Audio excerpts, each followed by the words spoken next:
इस वीडियो को लाइक करें, कमेंट करें, शेयर करें और चैनल पर पहली बार आए हैं तो चैनल को सब्सक्राइब करके बेल आइकन दबाना ना भूलें ताकि हमारी वीडियोस की जानकारी आपको लगातार मिलती रहे, हम और आप एक दूसरे से जुड़े रहें। सबको जय मसीह की मेरे प्रियो, मैं संजीव प्रतिदिन के वचन के साथ आपके सम्मुख उपस्थित हूँ। और आज हमारा जो वचन है वो विशेष है। जैसे कि आज आपने टाइटल देख ही लिया होगा, बाइबल में परमेश्वर की अद्भुत योजना। मैं आपको उत्पत्ति की पुस्तक में ले जाना चाहता हूँ, जहाँ पर पहले अध्याय में लिखा हुआ है, आदि में परमेश्वर ने आकाश और पृथ्वी की सृष्टि की। पृथ्वी बेडोल और सुनसान पड़ी थी और गहरे जल के ऊपर परमेश्वर का आत्मा मंडलाता था। तो यहाँ पर पहला वचन में लिखा है, आदि में परमेश्वर ने आकाश और पृथ्वी की रचना की। और अगले ही वचन में लिखा है, पृथ्वी बेडोल और सुनसान पड़ी थी। रचना की और बेडोल और सुनसान पड़ी थी में कुछ बीच में एक कहानी है।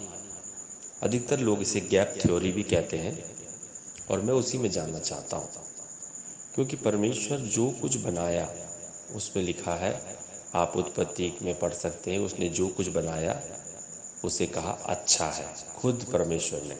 तो परमेश्वर जो कुछ बनाते हैं, आपको बनाए, हमको बनाए, वो बहुत सुंदर बनाते हैं, विशेष बनाते हैं। कुछ भी ऐसा नहीं है जो निर्जन हो, वीरान हो, असंतुष्टि वाला कोई भी ऐसी चीज़ नहीं होती। और क्यों गहरे जल के ऊपर अंधियारा था और उसके ऊपर परमेश्वर का आत्मा मंडरा रहा था, ये कहानी कुछ हजम नहीं होती। और इसीलिए कई प्रभु के जो स्कॉलर हैं वो इसमें गैप थ्योरी लगाते हैं। और गैप थ्योरी कहाँ से मिलती है? ये हमको मिलती है अय्यूब की पत्री में।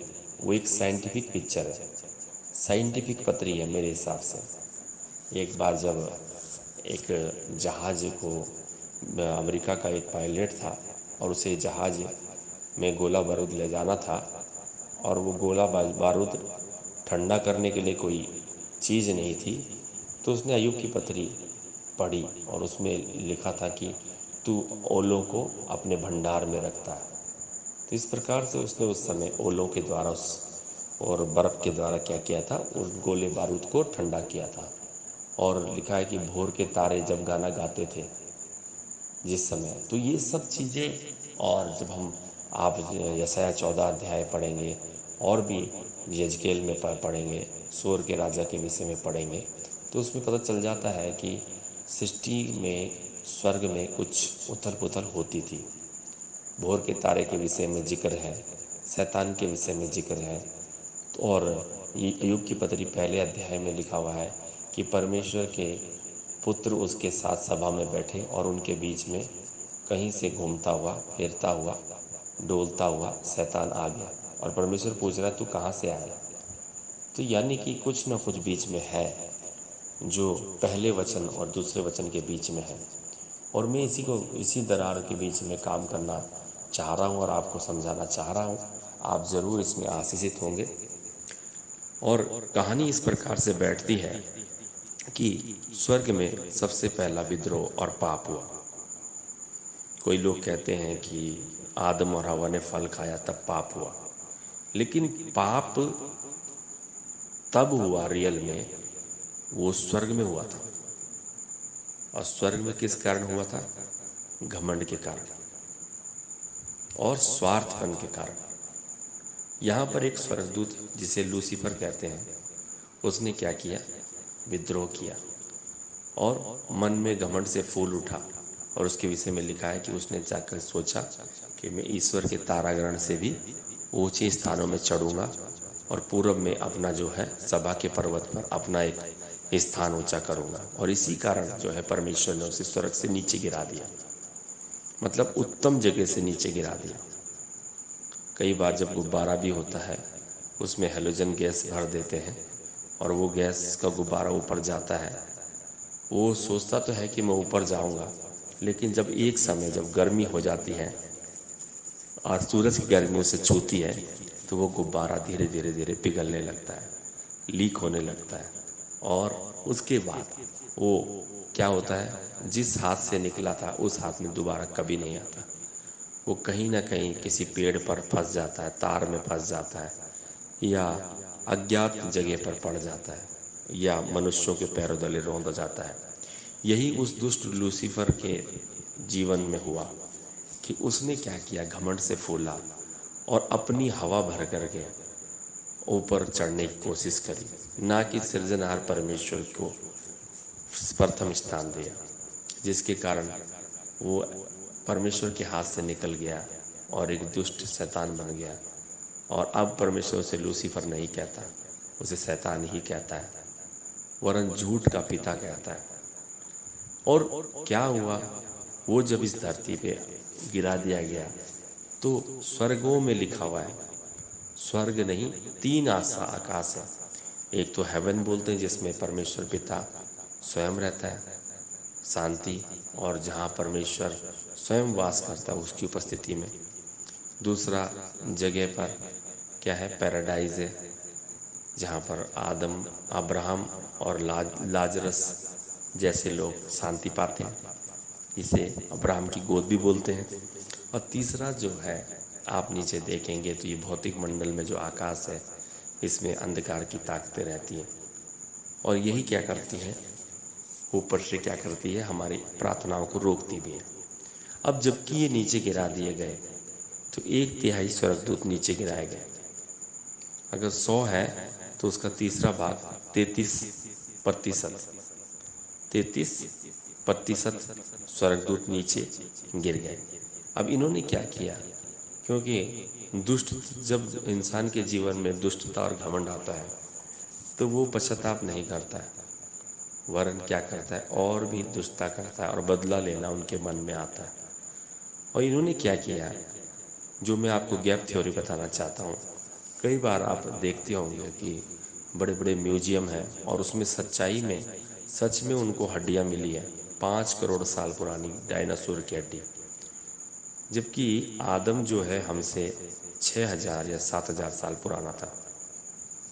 आप देखेंगे कि यीशु मसीह आदम से 4 या 4.5 हजार साल बाद यीशु मसीह है, लेकिन आज जो 6000 साल हो चुके हैं आज मिला करके, तो 5 करोड़ साल पुरानी हड्डी मिलने का क्या मतलब है, यानी कि उससे पहले भी कोई सृष्टि थी और उससे पहले भी कुछ ना कुछ रहा है जरूर, जो हमारे को इस बात को सोचने के लिए मजबूर करता है।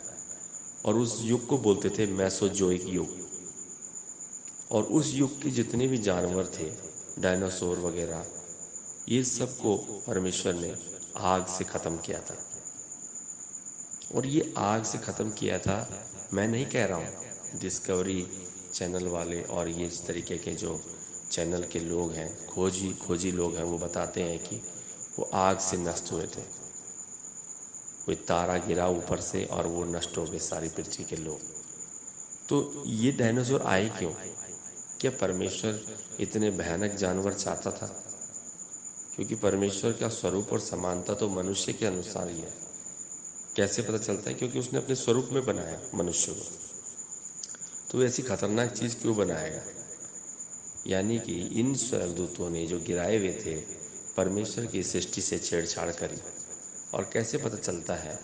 आप जब उत्पत्ति की पुस्तक पढ़ते हैं तो उसमें लिखा है कि मनुष्यों की पुत्री से क्या कर रहे हैं, स्वर्गदूत क्या कर रहे हैं, शादियां कर रहे हैं, और उनसे बड़े बड़े जायंट, दानव और राक्षस पैदा हो रहे हैं। क्योंकि स्वर्गदूतों और इंसान की सृष्टि अलग है, लेकिन सृष्टि के विरोध में ये देहधारी जो स्वर्गदूत थे, इन्होंने इनसे संबंध बनाया और उनसे बड़े बड़े जो है वीर, उस जमाने में वीर भी बोल सकते उन्हें, वो पैदा हुए। और ये कथा कहानियों में है। तो यानी इस गैप थ्योरी में जरूर कुछ ना कुछ है। और इन्होंने क्या करा, जो आप डायनासोर को देखेंगे या ड्रैगन को देखेंगे, ये छिपकली है, सांप है, इसी की तरीके की चीज़ें हैं, रेंगने वाले जंतु हैं। इनके साथ छेड़खानी करके इन्होंने क्या कर दिया, उसे बड़ा बना दिया और परमेश्वर ने उसे नष्ट किया। पहली सृष्टि नष्ट होने के बाद परमेश्वर ने उस पृथ्वी को पानी में डुबो दिया ताकि कुछ भी न बचे। तभी परमेश्वर का आत्मा रखवाली करने लग गया। किसके ऊपर? ये जो आप सृष्टि जिसमें लिखा, पहले अध्याय में लिखा हुआ है कि पृथ्वी बेडौल सुनसान पड़ी थी, गहरे जल के ऊपर अंधियारा था और परमेश्वर का आत्मा मंडराता था।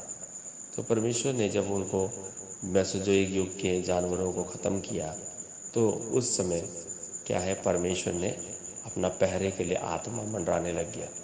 लेकिन तीसरे पद में क्या लिखा है, तब परमेश्वर ने कहा उजियाला हो, और उजियाला हो गया। और परमेश्वर ने उजियाले को अंधियारे से अलग किया क्योंकि उजियाला उसको अच्छा लगा। तो परमेश्वर की, मैंने अपने हमेशा स्टेटस में लिखा है, God is good all the time. इसीलिए लिखा है क्योंकि वो बेस्ट बनाता है, गुड है उसकी चीज़। वो कोई भी ऐसी चीज़ नहीं बनाता जिसका कोई वैल्यू नहीं आगे। तो क्या है, तब परमेश्वर ने वहाँ सृष्टि करी, आदम को बनाया, हव्वा को बनाया, पशुओं को बनाया, पक्षियों को बनाया, मछलियों को बनाया, सब चीज़ों को, पौधे बनाए कि तुम्हारे खाने के लिए बीज वाले हैं, तुम्हारे लिए बिना बीज के पौधे हैं, तुम्हारे लिए हरे पौधे हैं। तो ये परमेश्वर की अद्भुत योजना है। लेकिन अब जब दूसरी सृष्टि को परमेश्वर ने तैयार किया तो यहाँ पर भी वही धूर्त शैतान, जिसने वहाँ पर परमेश्वर के स्वर्ग में विद्रोह किया और धरती में आकर के यहाँ पर सृष्टि के साथ छेड़खानी करके उसकी प्रिय चीज़ जो पृथ्वी उसने बनाई थी उसके साथ छेड़खानी करी और डायनासोर बनवा दिए। उसी स्वर्गदूत को, उसी दुष्ट शैतान ने आदम के पास, आदम और हव्वा को भरमाया और हव्वा के पास सांप बन के आया और सांप के रूप में उसको भरमाया और उनसे वो काम करवाया जो काम परमेश्वर ने मना किया कि बीच में जो वाटिका के बीच में जो फल का पेड़ है बुद्धि और ज्ञान का, उसे तू कदापि ना खाना। और जब बच्चा बड़ा हो जाता है तो क्या है, वो माँ बाप से शर्माता है, अपने आप तन को ढांपता है। और परमेश्वर चाहता था कि मेरे बच्चे जो है मेरे साथ में बच्चे ही बने रहे। अब यहाँ पर क्या हो गया, जब परमेश्वर रात शाम को ठंडे समय में आया यहोवा परमेश्वर, तो उसने बोला आदम आदम तू कहाँ है। परमेश्वर, उसने वो छिप गया, उसने कहा मैं छुप गया तेरी आवाज़ सुनकर क्योंकि मैं नंगा था। तब परमेश्वर ने कहा तुझे किसने कहा कि तू नंगा था? क्या तूने वो फल खाया जो मैंने तुझे मना किया था? यहाँ पर यही बात हमको समझने को आती है कि एक हमारा शत्रु लगातार बुराई करना चाहता है और उसने उनको भरमा दिया, जिसके कारण पाप हो गया। और पशु में सांप को श्राप मिला, स्त्री को मिला और पुरुष में आदम को मिला और ये सब श्रापित हो गए और पाप इनके ऊपर आ गया। पर परमेश्वर ने खुद कहा था कि यदि तुम खाओगे तो तुरंत अवश्य मर जाओगे। अब हम सोचते हैं कि मरे कहाँ, वो तो जिंदा थे। परमेश्वर में मृत्यु का कोई चिन्ह ही नहीं है। परमेश्वर के राज्य में ना तो मृत्यु है ना अधोलोक है। तो आप अगर 1000 साल भी जिंदा रहोगे तो भी आपको मरना है, ये मृत्यु है। अभी आदम और हव्वा को, आदम 1000 साल का होकर के 900 कुछ 68 या 60 साल का होकर के मृत्यु हुआ, लेकिन मरा। तो ये मरना नहीं था उसको, उसे तो अनंत काल की जिंदगी परमेश्वर ने दे रखी थी।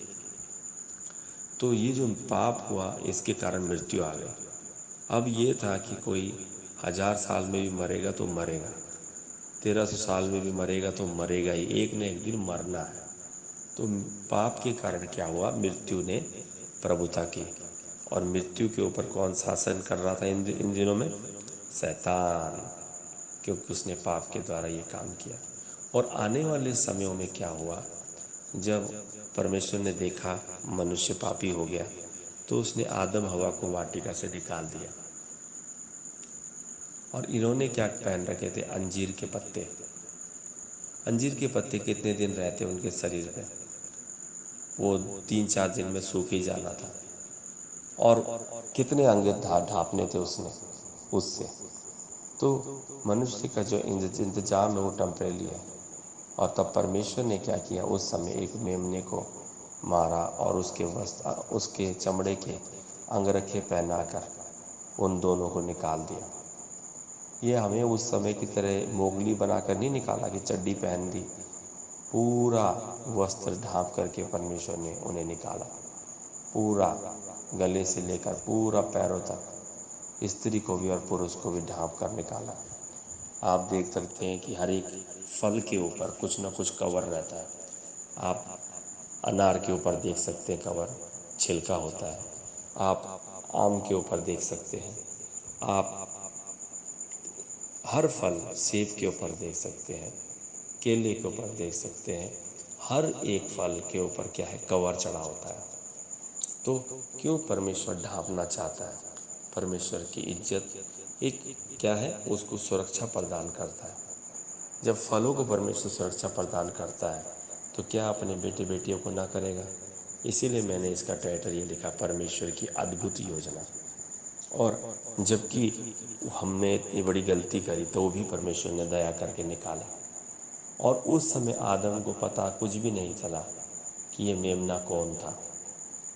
तब परमेश्वर प्रभु वचन में क्या, अपने बाइबल में क्या लिखा आता है कि मैंने इस पृथ्वी पर एक मनुष्य ढूंढना चाहा, कि कोई ऐसा मनुष्य हो जो नाके पर, बाड़े पर, नाके पर मेरे सामने ऐसा खड़ा हो कि मुझे उसे नष्ट ना करना पड़े।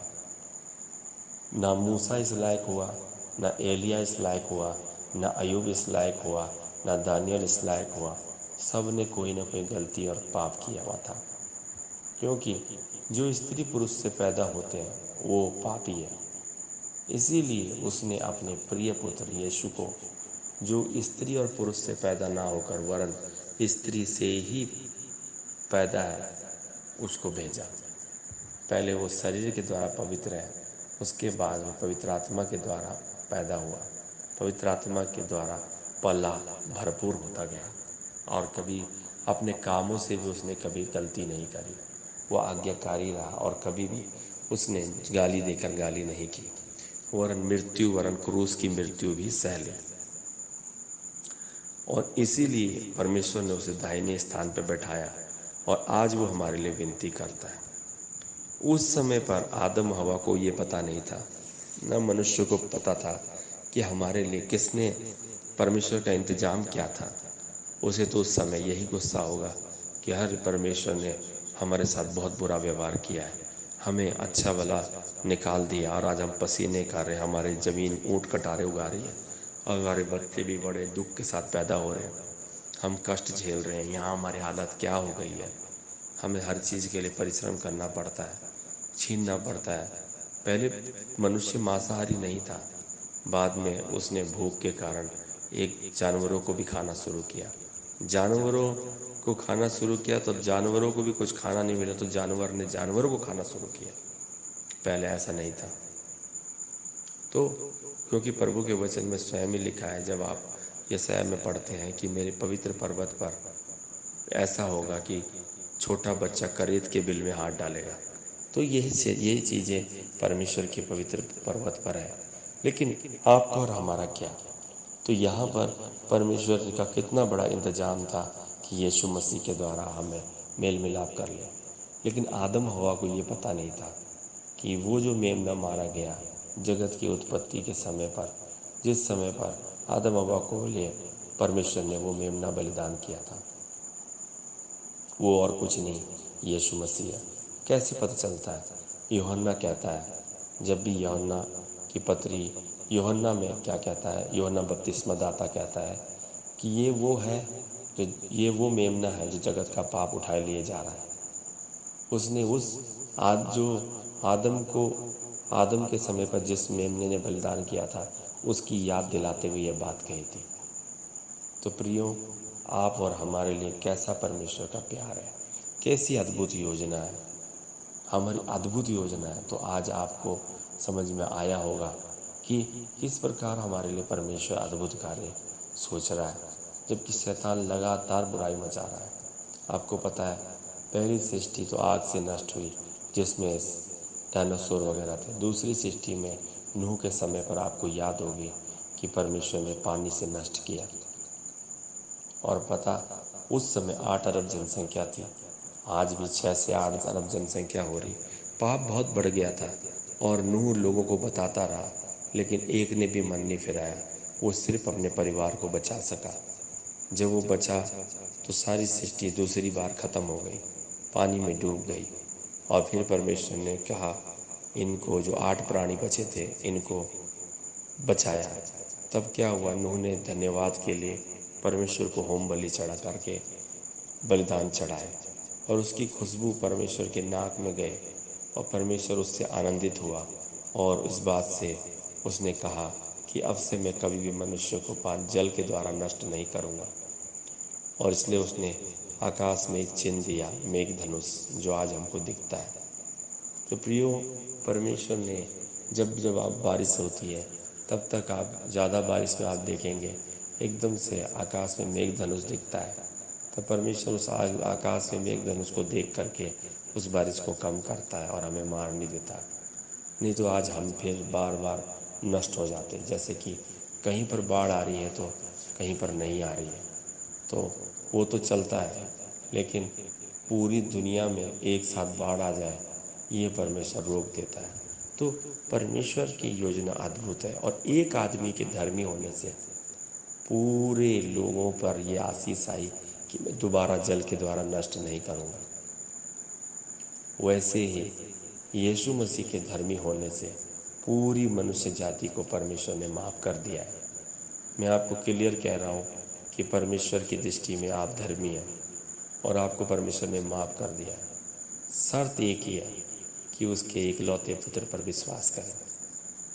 यदि हम उसका इनकार करते हैं तो हम पापी हो जाएंगे रियल में, क्योंकि हमने उस इंतज़ाम को स्वीकार नहीं किया जो परमेश्वर ने हमारे तन ढांपने के लिए किया था, उस मेमने को। लेकिन हमने क्या किया, अंजीर के पत्तों को स्वीकार किया जो क्षणिक है। तभी प्रभु कहता है कि तुम्हारे जो धर्म कर्म के काम में मेले चितड़ों के समान है। तो प्रियो, अब हमारे को आशा है, यीशु मसीह अद्भुत योजना के तहत सनातन आत्मा के द्वारा मेमना बनकर हमारे लिए बलिदान हुआ, निर्दोष मेमना। जिस प्रकार मेमना वध होने के समय पर भेड़ी ऊन कतरने के समय चुपचाप रहती है, वैसे ही यीशु मसीह ने मुंह नहीं खोला, क्योंकि वो तैयार था। उसे पता था कि अगर मैंने मुंह खोला तो शायद ये बलिदान व्यर्थ हो जाए। मैं आगे एपिसोडों में बताऊंगा कि परमेश्वर में प्रभु यीशु मसीह ने कैसे शैतान को 4 बार हराया है, 4 जगहों में हराया है, और 4 जगहों से उसका अधिकार तोड़ दिया है। अगर आने वाले एपिसोड में आप हमारे साथ रहेंगे तो आप जानेंगे कि आपके अधिकार में कितनी सामर्थ्य है। यीशु मसीह एक बार कहने से शैतान गिर जाता है, यीशु। तो आज मैं इसी नाम के साथ आपको विदा करता हूँ, यीशु, और आपसे विदा लेता हूँ कि प्रभु आप सबके, हम सबके आत्मा के साथ रहे, और उसकी अद्भुत योजना को हम आगे भी समझते रहेंगे। मसीह यीशु के नाम में आपका भाई जय मसीह की बोलता है।